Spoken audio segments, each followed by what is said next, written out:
is Show Me Power with Tunnel Dam information. If you gentlemen would come forward, thank you. Whatever you need. Unfortunately, we only have the one microphone, so you'll have to share that as you're speaking.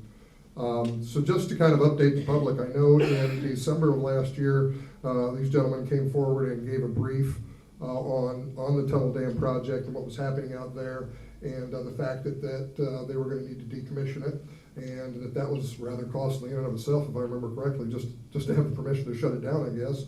But now we're looking at, I know there's some entities that want to possibly tear that dam down, and I think you folks want to keep it, so I'll let you just go ahead and have the floor and inform everybody where we're at today.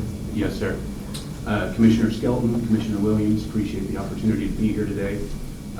You may recall, my name is Peter Dawson. I'm the Chief Compliance Officer with Show Me Power Electric Cooperative. Seated with me today is Mr. Pete Haug. He is a consulting engineer. I'll give him an opportunity to, he wasn't with us last time, I'll give him an opportunity to kind of introduce himself and discuss his background. But as you said, we met with you several months ago before the first of the year. At that time, we wanted to inform the Commission of the current status of the Tunnel Dam facility. And at that time, Show Me's board had come to the decision that Show Me would no longer seek to operate the dam in a hydroelectric capacity for the term of 40 years, which is the Federal Energy Regulatory Commission, or FERC's, licensing period going forward. So we presented to you some of the major considerations that went into that decision, and then a high-level summary of our proposal as part of that license surrender. Show Me, as an electric cooperative, we're headquartered in Marshfield, Missouri. We serve 9 rural electric cooperatives that ultimately have members at the end of the line, including Laclede Electric Cooperative and Southwest Electric Cooperative, which serve many of the members and landowners in the area of the project. And so our commitment, our mission statement as most co-ops, is to provide safe services, reliable services, and low-cost services to the members at the end of the line, which ultimately own us. We're very different from an investor-owned utility. As I came in today, someone asked me if I was with Ameren. We're not. We're very different from an investor-owned utility. We're owned by many of you in this room. So a little bit of background about myself. Pete, you might briefly discuss your background. Sure. Pete Haug from Ayers Associates. I'm an independent consultant who works on privately and utility-owned dams, doing dam inspections for the federal government. So here is to bring the perspective of what the Federal Energy Regulatory Commission is looking for as far as a dam safety alternative to where we're at now. Okay. Most recently, as you recall, Show Me's proposal included leaving the dam, the spillway, the powerhouse intact, absent some minor safeguarding, such as closure of the tunnel, the 830-foot tunnel that goes through Meads Bluff. We would safeguard and plug portions of that. We would disconnect the electrical apparatus. We would remove some parts of the breakers and generators. But by far, it's the most cost-effective option. Again, would require us to pass no costs on to members at the end of the line. After we filed that proposition fourth quarter of last year, several entities, including state resource agencies, as well as some federal resource agencies such as Fish and Wildlife, each filed their comments on our proposal. And they, as part of their comments, asked FERC to consider mandating the dam removal as part of that. Now, just in simple terms, our opinion of probable cost, we've looked at, Show Me has committed, including providing to the Commission a basic memorandum of agreement whereby Show Me would commit to incur the costs and maintenance activities of the facilities for the perpetuity going forward. We had asked the Commission to consider serving essentially as a simple watchdog. We would continue our inspection practices using a third party. To leave the dam in place. To leave the dam in Right, place. okay. And even with all of those commitments, we would commit to voluntarily meeting the state's inspection frequency for dams that fall under the purview of the State Dam and Safety Unit. We would voluntarily subscribe to those inspection requirements. We're comfortable with the costs that we anticipate. Show Me, as a utility, a deeply regulated entity, has access to lines of credit. If there ever were the need for expensive repairs, we believe we have the financial capacity and assurances to do that. The local populace, a lot of rumors started flying around, and we've realized that the best way to communicate is to get face-to-face with folks, hear their questions. And so on May 10th and May 11th, we sent invitations to local landowners that surround the lake, as well as immediately upstream and downstream of the facilities. And between those two open houses, again, May 10th at lunchtime, May 11th in the afternoon, served some great barbecue from my understanding. Those are pretty well attended, I understand. It was. We had about 70 attendees day one and then 70 on day two. A couple of those were folks that attended both. Yeah. Again, not sure if that's related to barbecue or not. Gordon, you went out there, didn't you? Yeah, I thought so. And so we didn't do a formal presentation. Again, it was very much question and answer. And I think that we were able to respond to the majority of folks' questions at that time.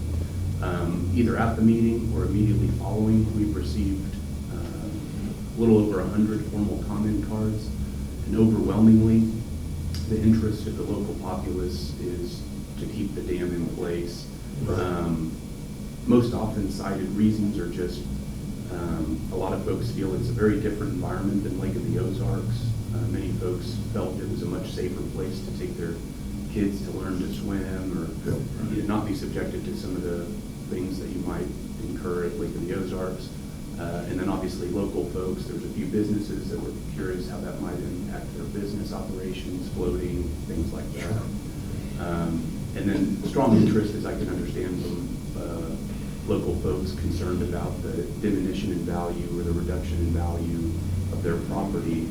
And a lot of folks just have strong family ties, generations and generations to the area. And so we felt it was important for the local folks to be heard in terms of our next formal submittal to FERC. We feel that FERC in this process, I know that there's been a long storied history with FERC as it pertains to Lake of the Ozarks. We're a 360-acre impoundment, night and day different from the operations over there.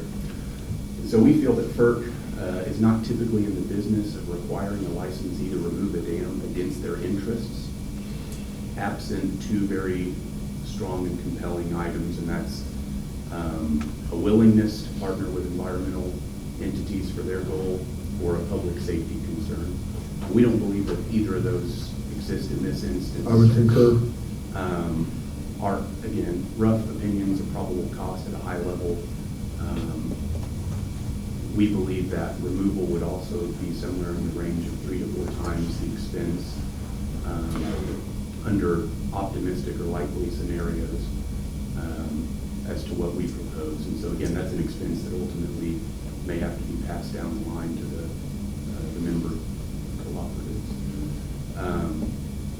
I'll pause there. Pete, any major areas I'd love to help? No. Guess what? So the federal government right now mandates a dam safety program. Every year they send out a letter certifying that the owner of the dam is complying with this dam safety program. And what the FERC is looking for, I believe, is a substitute, because the DNR will not serve this role because the dam is too short. And so we need to have a substitute that will say every year, yes, we'll look at you and make sure that you are still complying with what you promised to do. And so the goal of this meeting, I believe, is to establish Camden County as a semi-watchdog, but basically without the financial commitment, but just the oversight commitment to say, show me, do your job. Every year, follow your dam safety program.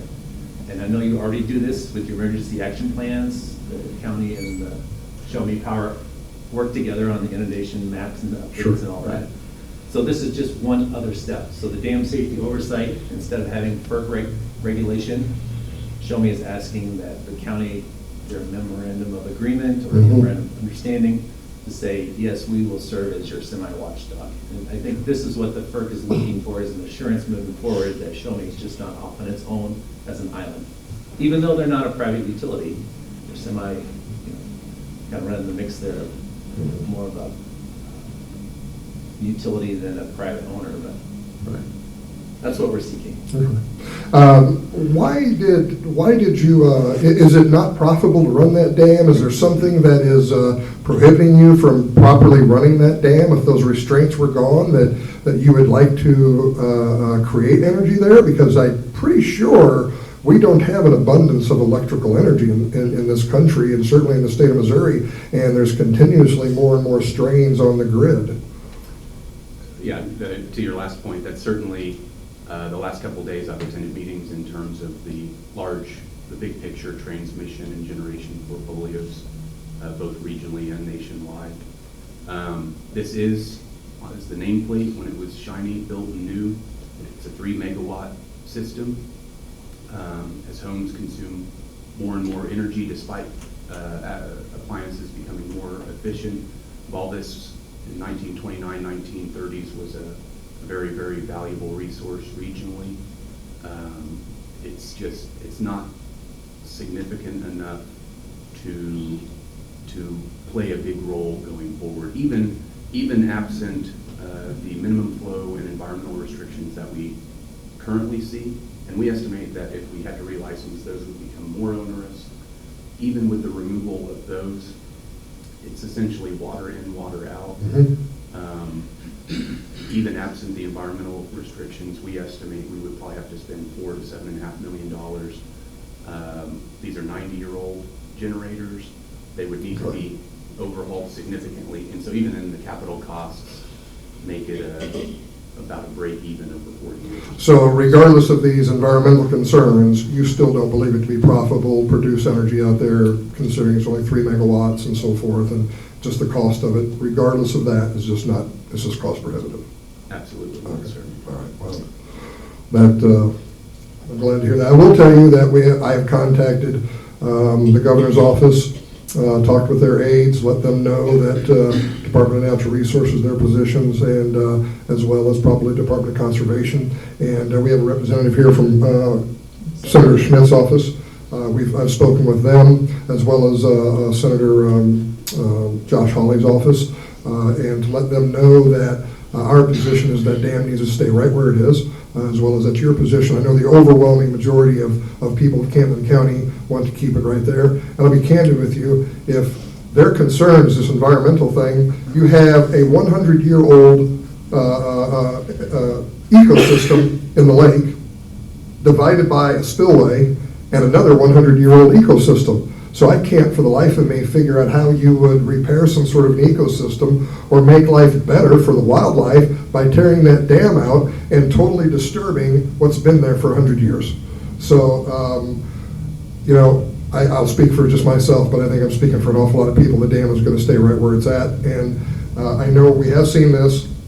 I've read most of it. Our attorney has marked it up a little bit and I think sent it back to you guys. So once we get something squared away like this and everybody is good with the language, as long as Camden County is not in some sort of financial burden for this memorandum of understanding, I think we're going to enter into that. So as we get that squared away and finalized, we'll see you again probably for that purpose if nothing else. Commissioner Williams, you have anything? Yeah, I wanted to give everyone a fair hearing, so I've spoken with Department of Natural Resources, Department of Conservation, U.S. Fish and Wildlife, and a few other environmental and natural resource agencies. And while each of them have their position, most of them would like the dam removed. None of them seem to feel strongly about it. There's no endangered species or threatened species or even species of concern that are really involved. And they all admit that there's no species of concern in the lake or immediately downstream from the lake.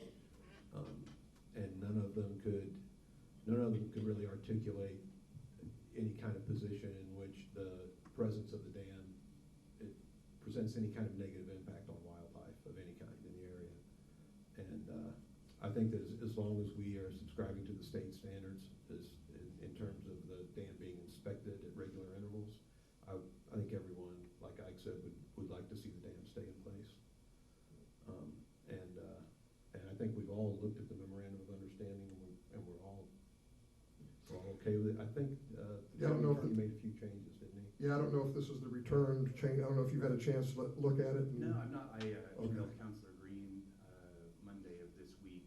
I don't believe I've seen the return changes. Okay. But again, our interest was, hey, this is a first pass, we're Yeah. completely open to your interest. It was very, I don't recall the changes, honestly, I hadn't seen them, because I figured, why read something until we got a final document, right? So once we get something that you and our attorney think is all right, then we'll be able to review it and make sure we're okay with it. And Commissioner Gohagan, and then we'll probably get on board with you, I don't see why we wouldn't. So, I believe, I think the changes that Jeff Green made were minor. There were things like, I think he put in an item in there that either party could get out of the understanding at any time with, I think, 30 days notice, something like that. So it was, I think, only made 2 or 3 minor changes along those lines. so very good. One additional point, I apologize. Yeah. Commissioner Williams, you brought up an excellent point that I didn't really address, which was, we didn't file this application out of the blue or in absentia with just our interests. This was at the end of about 6 years of numerous meetings and consultations with the various resource agencies, not just environmental, tribal, safety entities, recreational entities. And so we had a significant and lengthy discussion. Show Me has spent close to $1 million just in studies and negotiation costs up to this point, Yeah. seeking to see the presence or non-presence of these species of concern. And so, absolutely, that was a very, very good point, because it's not, their interest and ours have not been communicated. There's been a significant amount of coordination to this point. I should tell you too that every single agency I talked to, without exception, they all spoke very highly of Show Me. They said you guys it's a pleasure doing business with you guys. So they were all very happy with apparently the meetings they'd had with you in the past. We appreciate that. We do work hard to maintain those relationships, and those relationships don't end with this project. New transmission lines that will inevitably be built for increased resiliency. We have to work with those agency partners. And Sure. so their interests, we didn't tell them to pound sand at any point. Everything they brought up, we treated seriously every time. Correct. That's my position, not necessarily yours, I get it. That's all right. Well, I appreciate your due diligence, and I think we'll do something good here. There's no motion this morning, no agreement to anything. We just wanted Show Me Power to present and let us know where we were at this time. I do know that there are some folks that may want to say something in public, and unfortunately, unless you talk into a mic, you're not going to be heard. So I think what maybe we'll do is we'll turn on this mic, and if anybody in public, how many people would like to say something? Okay, anybody else? I can speak from here, I speak pretty loud. Well, but you're still not gonna be, it's not picked up. It's just not picked up in the mic. If you don't care, step forward here and just, I don't care about the mic, or do I need to? it's not, I mean, go ahead. Well, I came to those meetings and I had a few questions there that kind of halfway got answered. You talked about it being a 3 megawatt generation. From my limited understanding, that's enough to power like 2,000 to 3,000 homes on a good day. And like he said, we're having rolling blackouts. I'm from Lafayette County. We had them there last winter. We had a notice from KCP&L that they were going to be cutting power for 3 or 4 hours for everybody. It doesn't make any sense to me to get rid of any generation. Now, you also mentioned about redoing the turbines. Also, limited understanding. If the turbines are 90 years old and you replace them, a lot of what I've read is that just replacing the turbines could increase capacity by 50, 60%, because those old turbines are not near as efficient as new ones. I, for the life of me, can't understand. I do understand that you guys produce about 500 megawatts, I think is what they told me, somewhere around there. So I understand 3 megawatts is not much, but in terms of rolling blackouts and getting power out to people in this area as fast as possible, I don't know of any other generation plant close. So I assume you've already surrendered the license, it's too late, right? There is no, you guys aren't going back, but I hate that, I mean, how many solar panels would it take to replace 3 megawatts? Couple hundred acres? Yeah, I mean, these are, so if I can try to summarize and restate, but the question was, what is the wisdom in walking away from the tunnel dam facility in the context of energy Where we are. reliance and resiliency Sure. today? I can say, and this is not my area of expertise, but regionally, there have been gigawatts, thousands of megawatts of coal plants retired early. So this is a very small piece of a very big picture that you're very Referring to. accurately picking up on. Sure. Show Me is part of the Associated Electric family. We have 5 peer transmission co-ops like Show Me, and we all ultimately own Associated Electric, much like the members on the end of the line own us. Associated has begun making investments in significant thousands of megawatts of generation capacity. Now, that 3 megawatt level that you said, several years ago, a megawatt would be known to power 1,000 homes, so that arithmetic adds up. But with the water constraints seasonally, you said that we generate about 500 megawatts. So actually, that megawatt is an instant measurement. A megawatt hour is the energy that you can use. So that's how many megawatts for 1 hour. And so it varies very much seasonally. Dry years, we see little to no generation at the facility. And on a good year, we may see 500 or 1,000 megawatt hours. But again, that's really a drop in the bucket in terms of when winter peak comes along and our load is 4,000, 5,000, 5,500 megawatt hours, and the hydro is only available for 500 kilowatts. It doesn't make a material difference. And I can tell you that the removal of this one asset is a drop in the bucket in terms of the big picture risk that you're correctly picking up on. Are you on Ameren or are you on a co-op? I'm on Southwest. Southwest. Southwest is one of our members, like I said. Sure. I'm confident that we could help them. They are very aware of these issues that you see. What's the investments you guys are, I don't want to get off topic, but you said you guys are investing in thousands of megawatts. Is that solar, wind? Is that what they're making you invest in, basically? And again, so that's an Associated decision, not mine. Right. But Associated has been very vocal and staunch on dispatchable energy, meaning natural gas, coal. They have continued to invest in Good. resources that are there when we need them, and to a lesser extent, solar and wind, and what we would say intermittent generation. So, Good.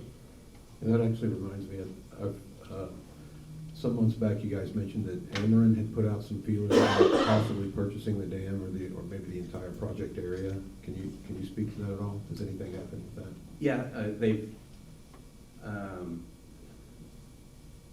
it is not a viable discussion, so. Okay. I just wondered if that went anywhere. So, Very good. Well, I appreciate your time this morning, and, if you want to build a coal-fired plant here in Camden County, if we can figure out a way to get the coal here without somebody interrupting us, why, we can build one here, that'd be cool. There's coal in southern Missouri, if I understand. That's outside my purview, but I I'll hear be you. certain to pass that along. Hopefully. And I will say, with the knowledge you have, sir, if the co-ops are ever hiring, you've certainly got some knowledgeable folks on energy issues in the area, so. yeah, people are interested. Yep, yep. So All right. thanks for coming. Any other comment, any other questions? All right, very good. Thank you, man, I appreciate your time.